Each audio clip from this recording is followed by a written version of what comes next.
Welcome to Literacy Talks, the podcast for literacy leaders and champions everywhere, brought to you by Reading Horizons. Literacy Talks is the place to discover new ideas, trends, insights, and practical strategies for helping all learners reach reading proficiency. Our hosts are Stacy Hurst, a professor at Southern Utah University and Chief Academic Advisor for Reading Horizons; Donnell Pons, a recognized expert and advocate in literacy, dyslexia, and special education; and Lindsay Kemeny, an elementary classroom teacher, author, and speaker. Now, let's talk literacy. Welcome to this episode of Literacy Talks. I'm Stacy Hurst, and I'm joined by Donnell Pons, one of my co-hosts today, and I think Lindsay will be joining us shortly. She's on her way home from school, I imagine. So we'll introduce her ahead of time. And we have a great guest today. As you know, if you've been listening, we are focusing on change makers in the literacy space. And I will just preface this by saying I first became introduced to who this guest was and the great things that are happening in his district at the IDA conference. He spoke to a group of higher ed people the day before. And I got to tell you, I was just wishing I could work for you, Dr. Rivera, as I think everybody in that room thought the same thing. So we have Grant Rivera. He is the superintendent of the Marietta School District. Welcome, Dr. Rivera. Grant. Yeah, no, I'm honored to be with you. Listen, you can come and work in Marietta. You both can. So we can talk about that later. Okay, awesome. We'll keep that I'll keep that in mind for sure. As you know, I lived there before and I do love that area. So I feel like going home in many ways. Before we get started with what you're doing, all the great work that's happening in the Marietta School District, tell us a little bit about your own background, your leadership journey, as we say. What experience shaped the way you lead today? How did you get here? And are you from Marietta? How did you end up in Marietta? Yeah, no. So I'm not from Marietta. I'm actually from Central Illinois. And I grew up in a small town in Central Illinois, went to college at Northwestern, had some experience. My dad's a college professor. I have an older brother who has special needs. And we were just immersed in education in so many different ways, not just as a student, but as a family. But it wasn't until really my senior year, spring semester at Northwestern, I had to do an internship somewhere. And as someone who was in the counseling program, I picked a high school counselor. And I actually didn't necessarily love the high school counseling job. I loved the high school principalship. So I would end up graduating from Northwestern with a degree my mom says, still to this day, she's not sure if it did me any good. But I would go on and get my special education degree at the University of Alabama and started as a special education teacher, and which is really ironic because when I think back to the what I learned on how to teach kids how to read so many years ago, it's certainly very different than the work that we're going to talk about today. But I would end up being a special education teacher, high school assistant principal. I was a high school principal for 9 years, which was really one of my passions. And then I've been a a superintendent for the last 9 years, and just honored to be doing this work right alongside people like yourself. Wow. So Donnell, you and Grant have something in common with the special ed background. Yeah. That's fantastic. Yeah. What a great journey, though, because you've experienced so much in the world of education before you got here. I think you were prepared uniquely for this. For listeners who may not be familiar with Marietta schools, as I learned to say, Marietta, can you give us a quick picture of the district, the size, the population, maybe a little bit about the community that you serve there? Yeah, absolutely. So Marietta sits just about 30 minutes north of Atlanta. Our school district has just under 9,000 kids across 12 campuses. We have an early learning center, 8 elementary schools. All the kids feed up to one 6th grade academy, 1 middle school, and then 1 high school. It's a beautifully diverse district. We sit, again, just outside of Atlanta. Give you a sense of that, 64% of our kids are on free and reduced lunch. 39% of our students identify as Hispanic, 35% African American, 19% white. So again, some interesting context. Relative to all of Metro Atlanta, when you look at proportional to the size of other metro districts, we have the highest homeless population of any school district in Metro Atlanta. So really just a lot of dynamics. I think it's similar to a lot of communities around the country. Like we serve the kids who show up at our school doors. For us, it is an incredibly supportive community. It's one of the dynamics that we may end up getting to shortly here. But when we set out to do this literacy work, the commitment from our city council, our mayor, and community partners was we weren't just doing pre-K through elementary school. We were actually doing birth all the way through, in this case now, high school. So really, it's a very supportive community that leans in hard. They love hard and lean in hard to education. It's also a community, like many around the country, where there's significant challenges, whether it's transiency, whether it's student need, whether it's immigrant population, homeless population. At the end of the day, all of our kids need to learn regardless of where they come from. Great. And why did literacy rise to the top? I may be bearing the lead here, but you mentioned in Atlanta that is your priority. That is the number one priority in the district. Tell us about how that came to be. What need preceded that? Yeah, it really was listen, if you had asked me as a superintendent, as a high school principal, I would have given you the correct answer, which was yes, every kid needs to learn how to read. Yeah. And even as a former special education teacher, I will say still an educator today in many different ways, I understand the importance of literacy, but I didn't understand how kids learned how to read. Right. I knew just enough to talk it, but I didn't know enough to lead it. And I certainly didn't know enough to navigate through all the dynamics that exist and some of the reading wars. So for us, when I started as a superintendent, we had different schools doing different things. And as a leader, I wanted to empower. I wanted to honor what I appreciated as a principal, as a building principal, which was don't micromanage my building. So I allowed principals to do different things inside their building. And candidly, some were writing big checks and sending people to Columbia College. And we were kind of all over the place. They were buying their own resources. They were really adopting their own ideas. And I just sat back because I didn't know any better. And it really all changed with one phone call. It was like that simple and like that candidly special for me. What happened was I was sitting on the front porch one day late in the afternoon after I'd gotten home. My two young daughters were playing in the front yard, and I get a phone call from a gentleman by the name of Comer Yates. Comer Yates is the head of the Atlanta Speech School. They are recognized as one of the most influential education organizations and schools changing the landscape of education in the country. And he called me and he said, listen, there's a lot of people saying they do literacy, but let's talk about the foundational elements of how kids learn how to read and how do we help every kid reach their fullest reading and writing potential. He started asking me some of these questions, and he started asking me what we were doing as a district. And candidly, we were all over the place. Yeah. And he really threw me an idea and threw us an idea. And he said, listen, we want to create, if you will, a model that could be replicated around the country. And not only are we going to really focus on the pedagogy of how kids learn how to read and dive into Scarborough's rope, but we're also going to back this thing up and acknowledge that developing the reading brain starts with our birthing hospitals and prenatal care. So it was that one phone call while I watched my little girls roll down the hill in the front of our yard that prompted me to acknowledge a couple things. One, we weren't doing anything on a birth to fifth grade continuum. We were starting everything in pre-K. Two, it forced us to acknowledge that it was kind of the wild, wild west. There wasn't a central philosophy guided by research and pedagogy. We were all over the place, and I needed to bring that in under one umbrella. So those were the two, if you will, catalysts. It was a phone call that led us to acknowledge we weren't starting early enough. Two, we weren't focused on the right research and pedagogy. And then three, really, we needed to involve our entire community in this work. So that's really where it started. And from there, 5 years ago, we would partner with the Atlanta Speech School to just develop a model that for us was about Marietta and our kids, and yet at the same exact time became something that we could learn and grow in partnership with others around the country. Yeah. So, Grant, you said some really important things there, and I don't want us to pass over this because I think it's critical. You got that phone call, but you also were humble enough to say, tell me what you know because maybe I'm missing something. You listened, in other words, and that's important.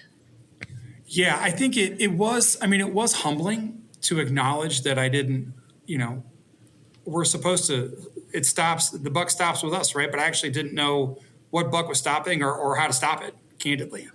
And I think the acknowledgement was we all knew that literacy was important. We just weren't exactly sure how to get there. And I remember sitting at a table with a group of people around the table. We started talking about what this could be, and it was Comer and it was other partners. We were in a room together. And I remember saying, if this thing comes to fruition, it will be the most important work I do in my entire career. Wow. And I had no idea how transformative it would be. To your point, how humbling it would be, but how transformative it would be. The decisions and the conversations we were having in the superintendent and superintendent's office and central office would end up going to every corner of our community and every classroom in our schools. And I think that it became more transformative over the last 5 years than I could have ever imagined. Wow. And what a great inception. Like, obviously that got the wheels rolling, right? What are some of the things, what are some of the initiatives that you started with or that you instituted early on? Where did you start? You had a great partner in the Atlanta Speech School and a great community. And then what? Yeah, it's interesting. I think so often people are looking for a quick fix. They're looking to go buy something. And I think there were some guiding principles that we had. I think one was that we were going to invest in people over programs. Forever and ever, amen. Yeah. If you think about it, many of us have many years, decades of experience in education. We can look over our shoulder and it's like a graveyard of reform. And it's not that any one of those were bad ideas. It's just what happened was we implemented them with a quick fix and didn't create systemic change. So to that end, out of the gate 5 years ago, we made a commitment that we were going to invest in people over programs. We weren't going out to buy anything. We were going to invest. We were going to understand, and we were going to invest in our people to say, what does the research say about how to develop the reading brain? And we looked very carefully at all the resources. We partnered with the Atlanta Speech School, and we had to separate balanced literacy from structured literacy. And I remember, so after we made a commitment to invest in people over programs, the second thing that we had to do was really for the leaders in the district, central office, superintendent, CFO, head of HR, all of our principals. We all got in a room for 2 days and we said, we have to understand what structured literacy means. And we have to understand how every position in the district supports it. I mean, I will never forget sitting with Margie Gillis at a 2-day training. Oh, yeah. And our CFO was answering questions about word rec and language comp because she was going to have to answer those questions if we were starting to make value decisions on a budget. So anyway, all that's to say, part one was investing in people over programs. Part two is acknowledging there's a North Star and there's a way to get there. And all the leaders across the district had to understand the work well enough so we could start to lead it. And then we had a very strategic rollout across our district where every aspect of our district became aligned to structured literacy. Every aspect. How we spend principals meetings, how we do AP meetings, resources, assessments, grading, everything. Yeah. Okay, Stacy and Lindsay, I know your minds are just ticking away like mine is too, just listening to this, because you've said some really important things, Grant, and at various junctures, if we're not all on the same page, this can fall apart. And one important one you're mentioning is that second stage when you're like, okay, so we have to learn these things. We have to learn the basics. If you guys are arguing over that piece, you're done, right? Yeah. I remember distinctly, and there's some principals who have been in place for many years who I respect, people who I respect my own child. Right. Yeah. And as a superintendent who has kids in this district, exceptional leaders doing exceptional work. But we were at this crossroads, and I'll just name it as it is.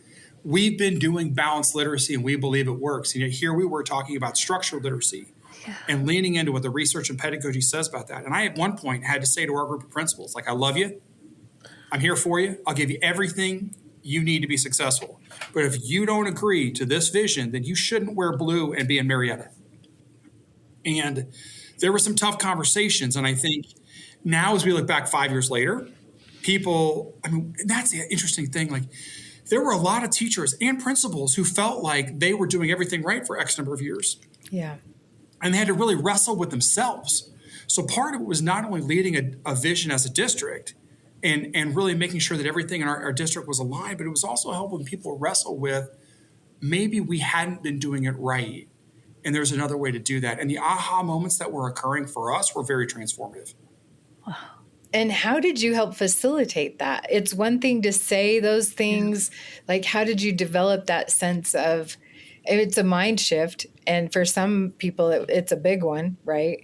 So how did you have those difficult conversations?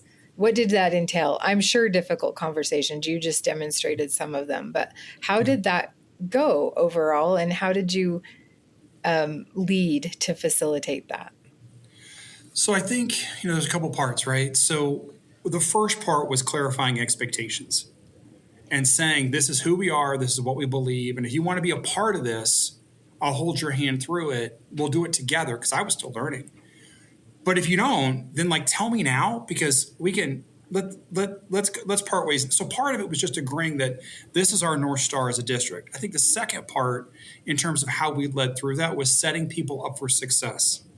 Listen, I believe that every educator does the very best they know how to do. And as we were setting people up, we had to give principals and APs and our instructional coaches, we had to give them the resources and the support and the safe space to wrangle with conversations that might have shifted how they approached literacy differently than they had for the last 20 years. We had to give them space to wrangle, and we couldn't just throw them in front of the staff and expect them to be able to lead it. They needed to have time to process. So I think one part is being reflective on how we set our people up for success. A second part, as I mentioned earlier, is this idea of alignment. Everything changed in our district. We used to have principal meetings where we would get in a room for 6 or 7 hours, and we'd have a whole bunch of operational things and some instructional things. And no. Our principal meetings now, when we come together, are 90% literacy. Wow. If our time is a reflection of what we value, then we have to align our time to literacy. Our budgets, Marietta, and I could talk to you a little bit more about the structure of how we did it, but Marietta invested in what we call science of reading facilitators. We call them SOAR facilitators. And we have one facilitator for every 2 schools. Their job is to have what we call SOAR cycles, science of reading cycles, where they go into a building once a week out of the month.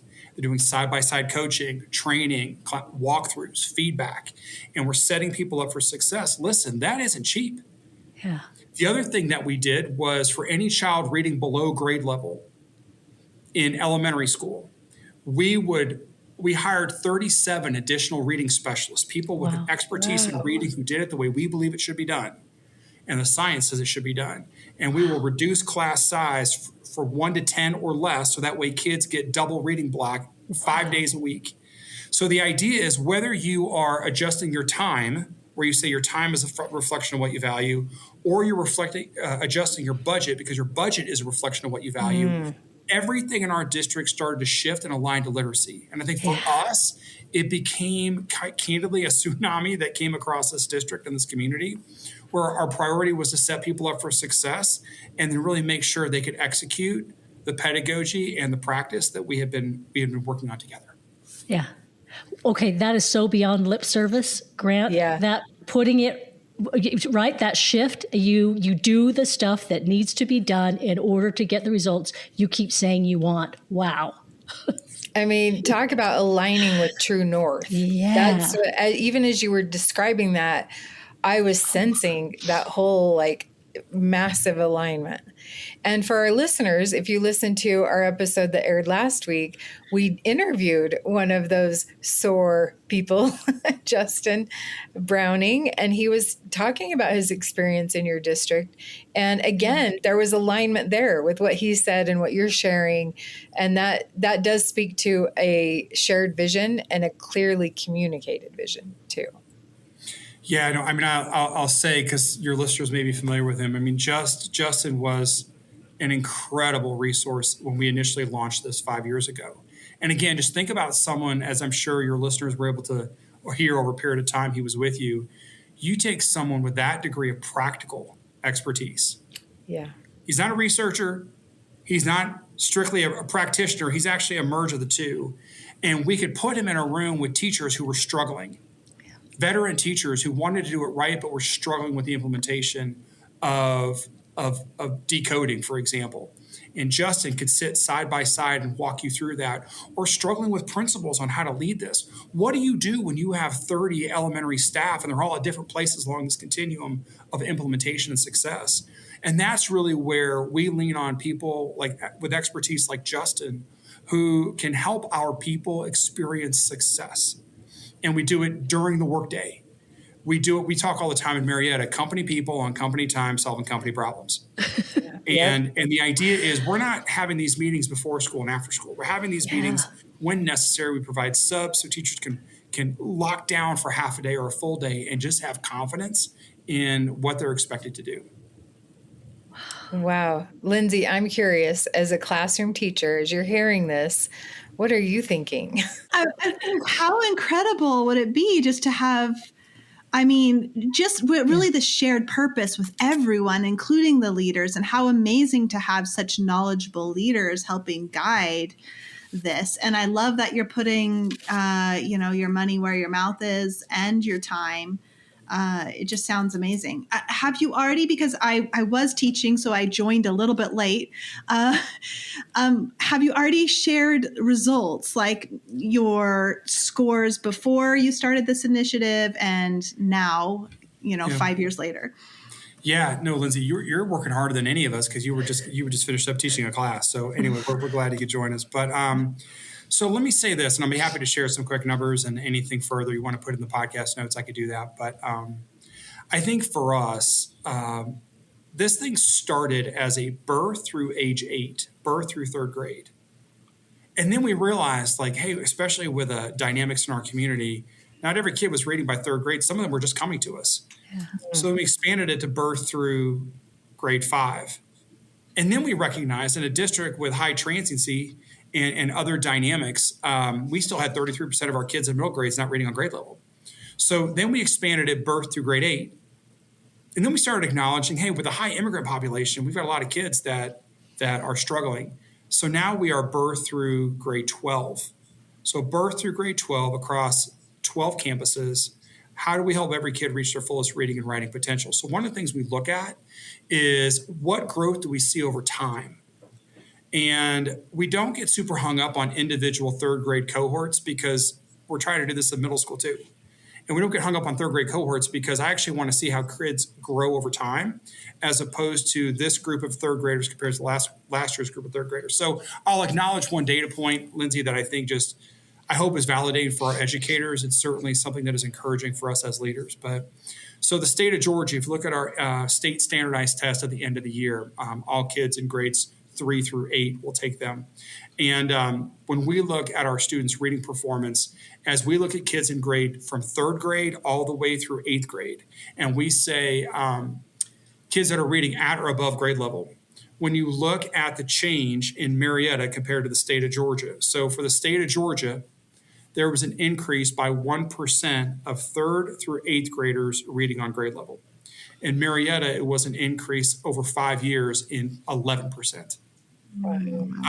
So for us, we are incredibly proud of that. When we start looking at scale scores, we've had gains in every single cohort, every single demographic. So for us, we're really proud of that work over time. It started 5 years ago. It has expanded in middle school, and we're seeing that success all the way through 8th grade now. It's wonderful. Yeah, and that is great amount of change in that amount of time.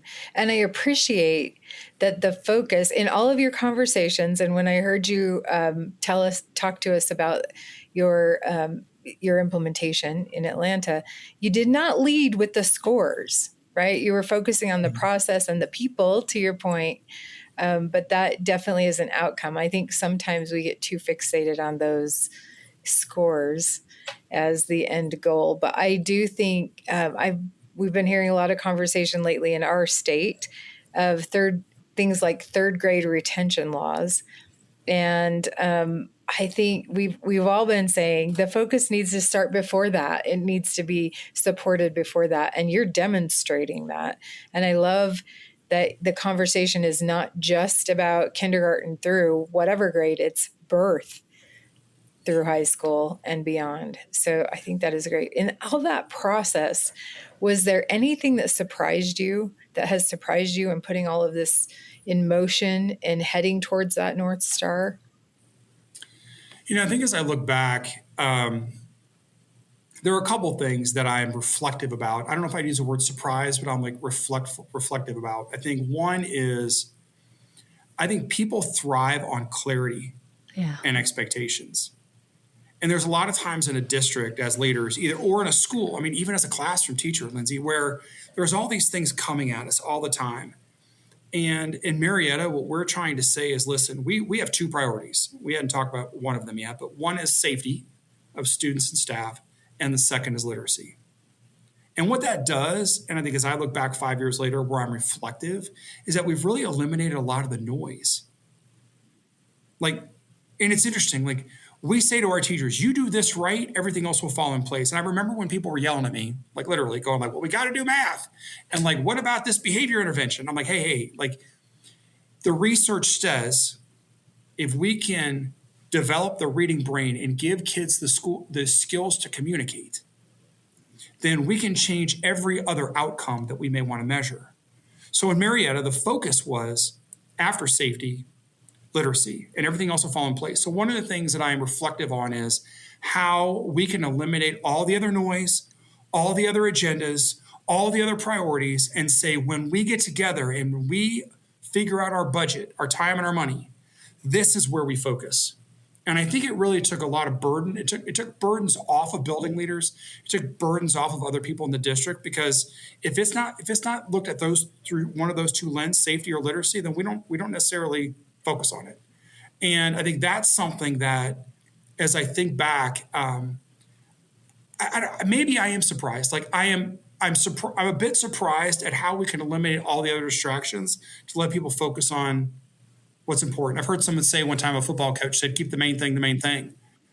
Yeah. When we can keep the main thing, then we clarify expectations for our staff all the way down to the classroom teacher, and we set them up for success. I think that's important. I think the second dynamic, again, maybe not so much surprise, but reflective on, is I've been really reflective on how we could get every single system in the district aligned to our literacy priorities. Everything.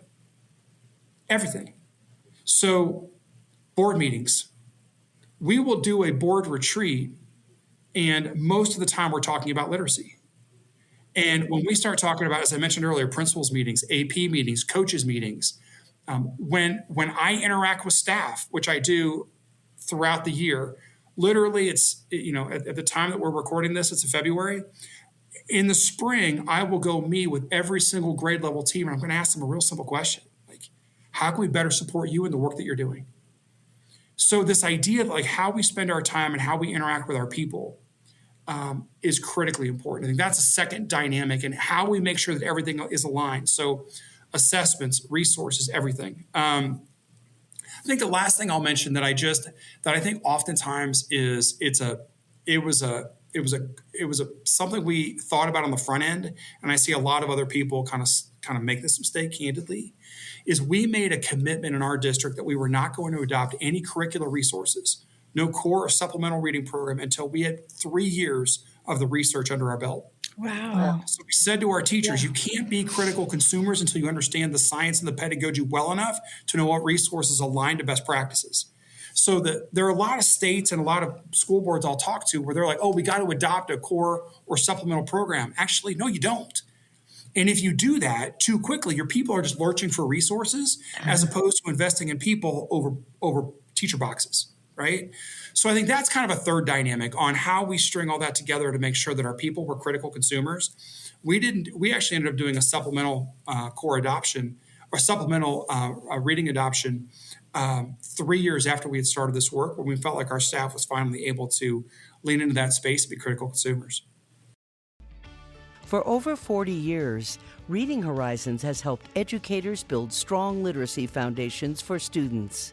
Now with Ascend, they're supporting every learner and every tier through one unified solution, Ascend Mastery, a comprehensive pre-K through 5 core literacy program, and Ascend Focus, an adaptive K through 12 intervention.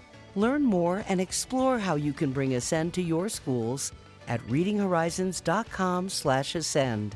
Implementations begin in the 2026 school year. Grant, I've got another question for you, because I know that our listeners are probably curious as well. When you mentioned birth to 12th grade, what does that mean? Who are you working with in order to make literacy a priority in that birth to 12th grade space? Yeah, so I'd love to kind of chunk it out, because it's been interesting for us. And for some of this, there were resources waiting for us, and for others, we had to make our own. Yeah. But So think about birthing hospitals. We partnered with area birthing hospitals. So in our case, in our community, Wellstar, it's the largest hospital network in Georgia. And they've now established a team, which is how do you support parents during prenatal care and after birth to help their child develop the reading brain. And their resources are aligned to what we're doing in pre-K. Oh. So there's this continuum, if you will, so that we partnered with any forward-facing community organization, daycare providers, what have you.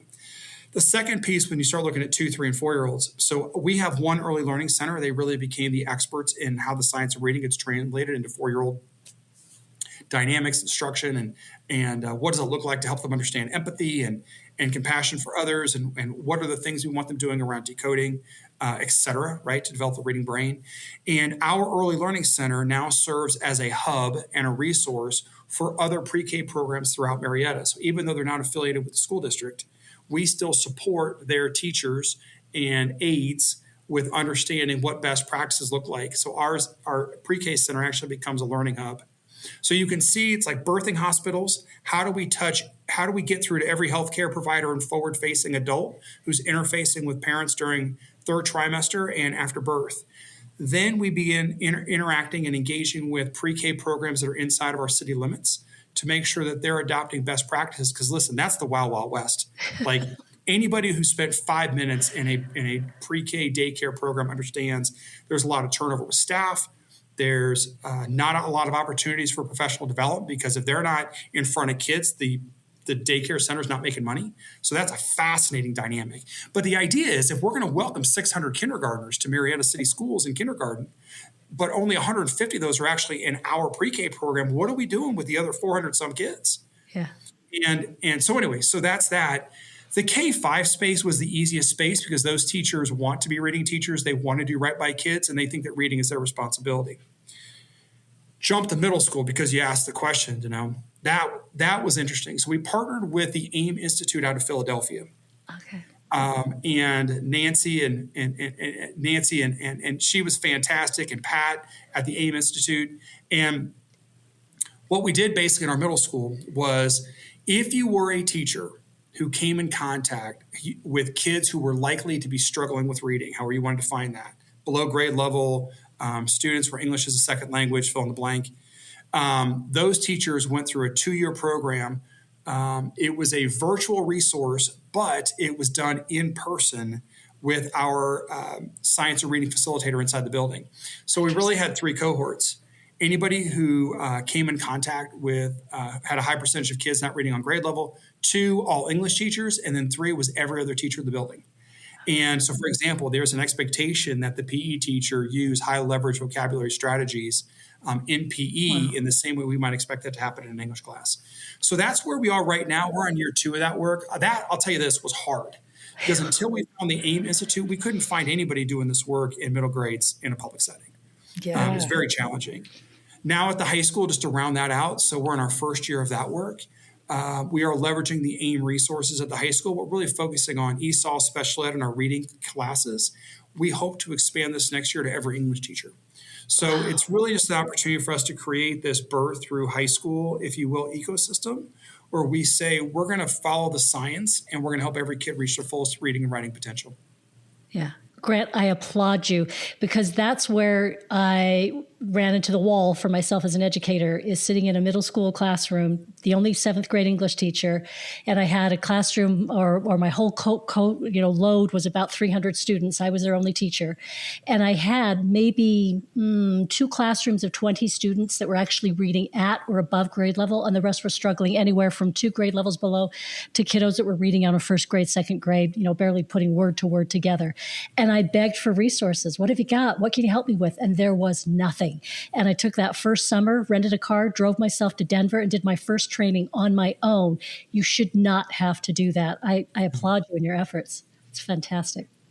Well, you know what's interesting too, and as you were in elementary, as you're in K-5 space or pre-K-5 space, teachers are leaning into this literacy work. But as you start to get older into middle grades, they start to see themselves as content teachers. Yeah. And, I didn't reference this earlier, but I'll say it now. Like when you can move the literacy needle, everything else moves. In Marietta, when we look at our elementary discipline, we've had schools where discipline has dropped 300% as we see literacy increase. We've seen math scores increase. We've seen all content areas go up. And that's really where we're leaning into our middle grades educators to say, listen, I know you think you do social studies, but you do literacy. Because when you do literacy, well, then kids can further engage in the content that you love, right? So it's just, I think it's interesting to be reflective on how do we help educators, especially in middle and high school, make a transition that just like the elementary teachers, they too help kids learn how to read. And if we can start to get consistent strategies across, in our case, grades 6, 7, and 8, then kids start to see consistent, if you will, practice and instruction, and we can see those incremental gains. So it's really a fascinating, I think there's a lot of people that say, listen, the shingle outside my door doesn't say reading, it doesn't say English, so this isn't my problem. But actually, it cuts across every domain and every interaction with a child. Yeah. And that is not to say anything of that child's mental health, social well-being, all of that is impacted by their ability to be able to read. You know, when my child, you know, she's 10 now, but when she was 3, 4, 5 and she's misbehaving, my own daughter, well, the behavior was because she didn't have the language to communicate what she needed. Yeah. And as we can help kids understand, that's why we talk so much about conscious discipline at pre-K. Like we're building empathy in relationships. We're not teaching kids to be compliant. If you're going to walk from your classroom to the bathroom, we talk about why that walk down the hallway being quiet is not because you have to put a bubble in your mouth and have a tail and everything else. No. Yeah. It's not about being compliant. It's about being respectful of those around you. We don't want to interrupt our friends who are learning. So I think all those dynamics, as we help kids develop a language, and then they are able to communicate, and so many other things change. Everything changes. Yeah. Well, and that is evident too by your focus from birth. Because language is, it is literacy, right? And even starting there and focusing on things like talking it to children and building that empathy and putting stories and interacting with them as you read, all of that helps prepare them for that. It's so great. I think you do have 3 new employees, Grant. We will all be moving to Marietta soon. My current role, you've got a sense for Lindsay and Donnell's. I am a former first grade teacher and literacy coach, but I am currently preparing teachers. I'm teaching at the university level of pre-service. So I always have to ask the selfish question. When you have brand new teachers coming to you, what do you look for in what they know? What do you wish they would know? And then how do you help them if they are not? How do you identify what they know and what they don't? And I know they're supported, but how do you do that? Yeah, so I appreciate the post-secondary question, and I think I might even back it up a little bit. So Marietta is fortunate to have a close working relationship with Kennesaw State University. And in addition to welcoming their students as student teachers and those that are completing practical and observation hours, like we open our doors and say, come. What's interesting is that, I worry deeply about post-secondary because I worry not only are the programs sometimes not always aligned to the most recent research in science, but let's also be honest. In the same way we had to pull some of our veteran teachers who've been teaching balanced literacy for 25 years, college professors need to make sure that they understand the most recent research. It isn't a function of what you've always taught, right? Yeah. So there's this healthy discussion that has to occur in how do researchers, practitioners, post-secondary, K-12 all come together to really make sure that we're setting up current students for success. That's why the work that you're leading is so incredibly important. I will say we're really fortunate to partner with Kennesaw State. And one of the things that we do is we say to their professors, any professional learning activity that we have in Marietta around structural literacy, your students, your prospective teachers can come and sit in. We got plenty of seats. We'll pull up 10 more. Like if you want to learn how we do classroom walkthroughs aligned to structural literacy, if you want to look at how we do assessments, whatever the case may be, we invite not only those who are student teachers, but also those who are in their classes to sit alongside of us anytime they want. That builds a very close relationship with Kennesaw State University. Yeah. I think really going back to your question, though, I think one of the things we have to figure out is how do we immerse not only our college professors, but our college of education candidates, our college of ed students. How do we really immerse them in this work? It's not easy. Yeah. Yeah. Yeah. And when you think about some of the best teachers we have walking the hallways in Marietta, and it took them a year or two with side-by-side coaching and 1 week out of the month and planning days, and then we're going to throw that at a 22-year-old who's just trying to figure out like lesson plans. So I think there's got to be some very systemic structures in place. Here's what I know. Marietta, we don't hire a lot of elementary teachers. We don't have a lot of turnover. But the ones that we do, we bring them in every summer. And they have additional days before they ever step foot in their classroom. We say, listen, this is how we walk, talk, chew gum, and teach literacy. Teach kids how to read. And I think the question becomes, as you have all, and I think this is the reflective question K-12 to K-12 leaders, you're never going to have complete alignment from all the teachers that you hire from 5, 6, 10, 25 different universities. So when that's the case, how do you make sure that you get everybody on the same page before they hit the first day of school? This is not a 6-month rollout. Because I can't afford for a teacher to be with kids for 5 months and not know what they're doing. Right. So I think there's kind of two conversations. One is what responsibility rests with the K-12 leaders who are welcoming teachers into their building, brand new out of college, who don't know how to run yet. They're just crawling. And the second becomes how does post-secondary college of education programs, what you're leading, immerse teacher candidates as much as possible, so therefore they have the greatest runway and the longest runway possible. I think those are reflective questions. We do it through a partnership with Kennesaw State, but let's be honest, that's not the only students we're going to hire this year. So, we got to get everybody, we got to get everybody to a level playing field before they step in front of kids. Yeah. Grant, I'm really curious because you've given us so many great aspects of this. You've done such a good job of walking us through it. There's a piece that I know some folks will be curious about. What role do you end up playing politically as the superintendent who's running a big idea like this with literacy? How do you interface with, say, your state legislators? Is there a relationship? Is there a piece there? Yeah.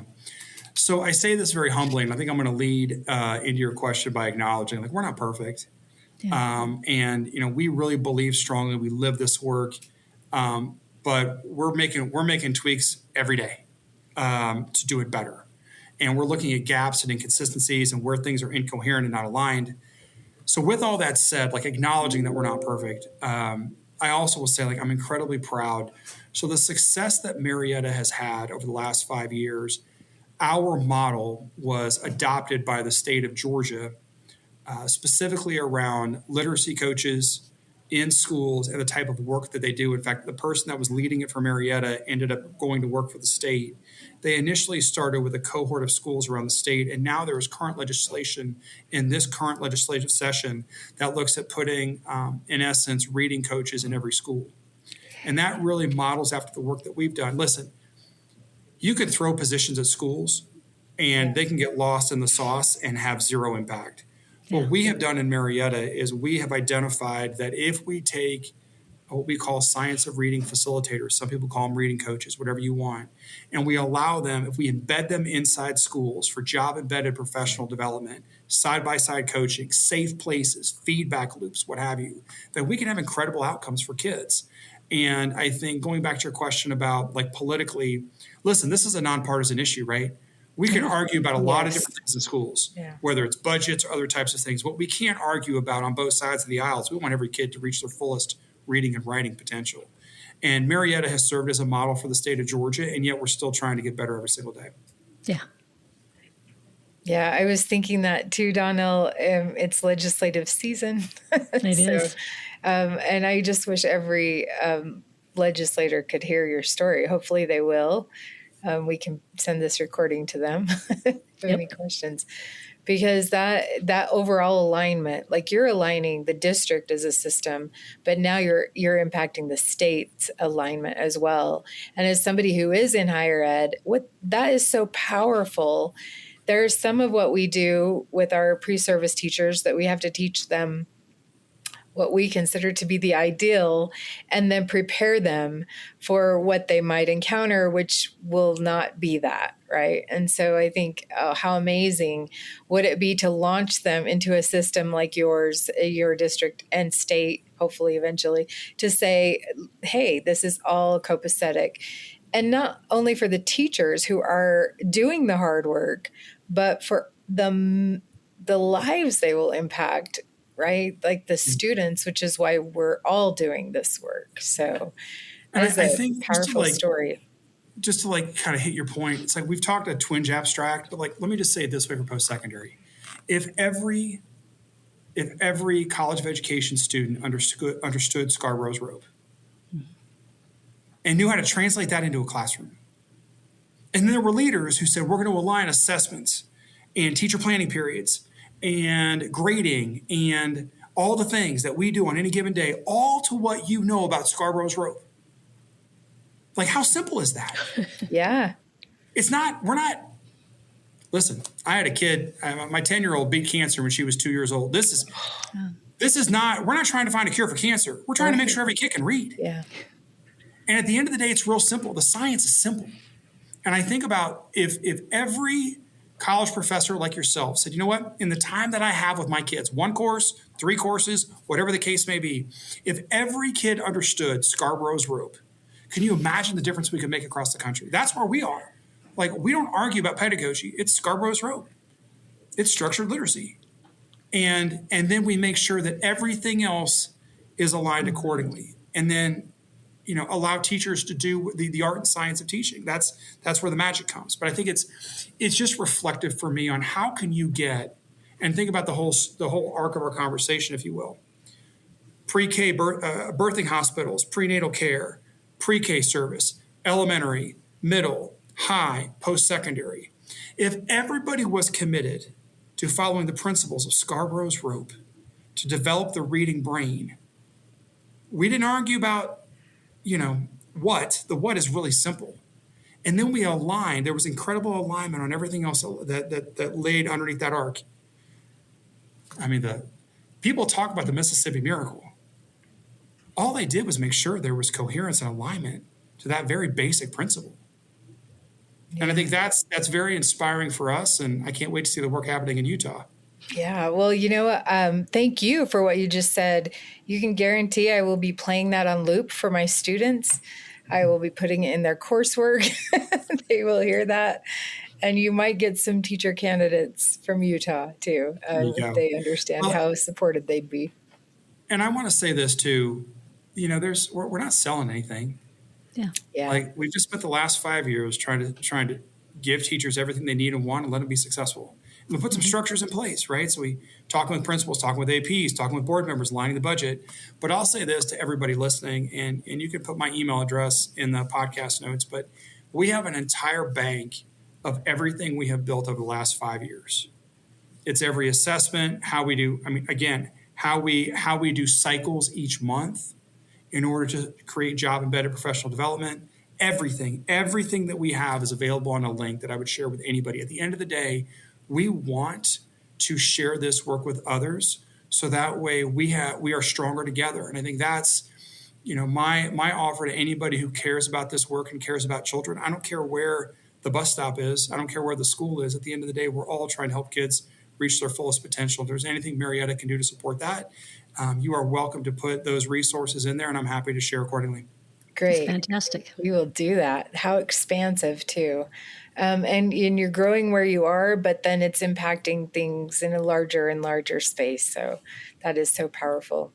One question I'm wondering about specifically, if there are superintendents who are listening to this, and perhaps if you're a teacher or a literacy coach listening to this, you could send it to your superintendent to hear. But what advice would you give to them for superintendents or district leaders who want to lead this type of meaningful literacy change, but they might feel overwhelmed by it? Yeah. I'll go back and grab a couple bits of what we talked about thus far. I think, first of all, the leaders, in our case, cabinet, all right, the leaders at central office, your principals, your APs, the leaders have to understand the work well enough to lead it. And if this is our priority as a district, you need to understand this work as well as you do the fire drill. So I think that's one part. I think part two is to start to look at how you can align every system in the district to now what you value. So if you've established this as a North Star, how do you align as many things as possible to make sure that everything is in alignment to that work? Those are the two things that I think most accelerated our progress, acknowledging that we have to make subtle tweaks. Again, I mentioned it constantly. And I'll share this with you. We have a partnership with the University of Georgia. Dr. Sally Zepeda is one of the national leading experts and researchers in professional development. We work with her research team and have for the last 5 years. And it's interesting because if you talk to me, I'm going to make it sound like everything's perfect. But what we do with the University of Georgia and with Dr. Zepeda and her team is she will go and interview teachers, APs, principals, reading coaches, facilitators, and really ask them, so how's it going? And what's the alignment and what's the coherence and where are you struggling? I mean, I'll never forget Sally coming back to me saying, hey, you know what, Grant? You call it structured literacy, but everybody else calls it science of reading. And there's like five different descriptors out there, and you got to get all the districts start using the same language because it matters. And so one of the things that we've done that I think is also important for anybody leading this work is who's going to check you to make sure that what you think you're doing, you're actually doing it well. And I think that's where we partnered with a research team. Listen, when I get their quarterly reports, it's like a full body physical. Like it's not always pleasant, but it allows us to step back and be reflective on where we can do better. And then we achieve a greater degree of alignment and coherence. So I think that's another dynamic to this, which is who is giving you the unfiltered water that you sometimes don't want to hear, but is critical to prevent the failure that you've seen over your shoulder for the last 3 decades. And that's another powerful partnership, right? Like that I think that would serve everybody involved in that report. That's so great. Yeah. And, I'll share with you, maybe this is like, I'll share with you a story that occurred in one of our schools, and it could have been any school, any elementary school. But one of the things we do often is we give tours to people who want to see what it looks like. And again, is it perfect? No. Is it real? Yes. And I remember walking up a group of people. We went to go see some different classrooms at an elementary school. And this parent who was there actually as a community partner, but she had a child who was at a nearby school in Atlanta who she paid on the upwards of $30,000 a year for her child to go to a special school for dyslexia. And she was visiting our classrooms, and she came up to me afterwards with tears running down her face. And she said, Grant, what I saw in every one of those classrooms is what I pay $30,000 a year for my kid to get. Oh, wow. And they're getting it for free here in Marietta.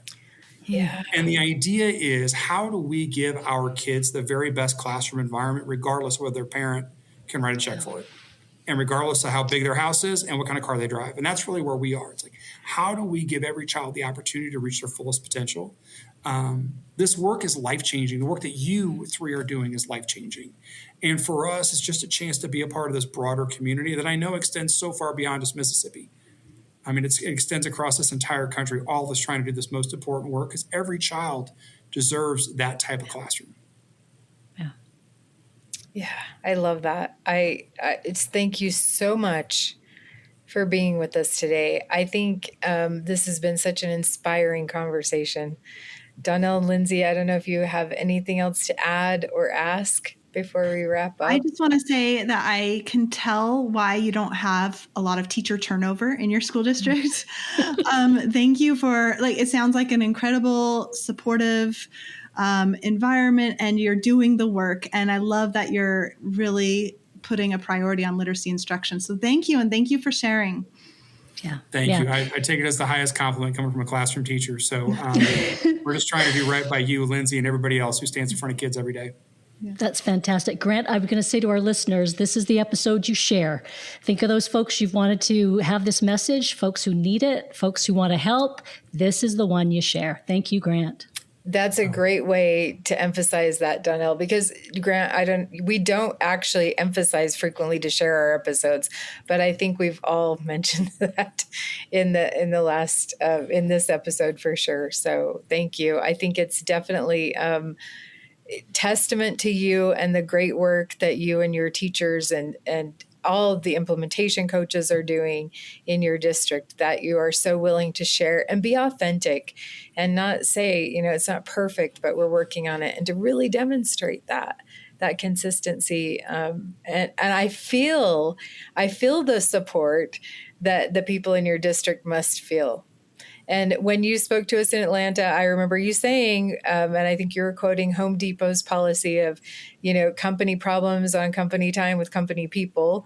That was already appealing, as teachers spend way more time outside of the classroom trying to solve problems like that. But I think many takeaways today. I will be listening to this episode again. But when you said you need to know this stuff as well as you know how to do the fire drill, that is not pithy. That's important. How great would it be to work in a district like that? And so thank you so much for being so willing to join us and for all the hard work you're doing and that the people in your district are doing and for sharing that with us today. Thank you. Well, thank you, ladies. I appreciate you pulling a community together so we can all share in this work. So thank you. Yeah, thank you so much. And to our listeners, thank you for being part of this very important episode. We do hope you share it. And please join us for the next episode of Literacy Talks. Thanks for joining us today. Literacy Talks comes to you from Reading Horizons, where literacy momentum begins. Visit readinghorizons.com/literacy talks to access episodes and resources to support your journey in the science of reading.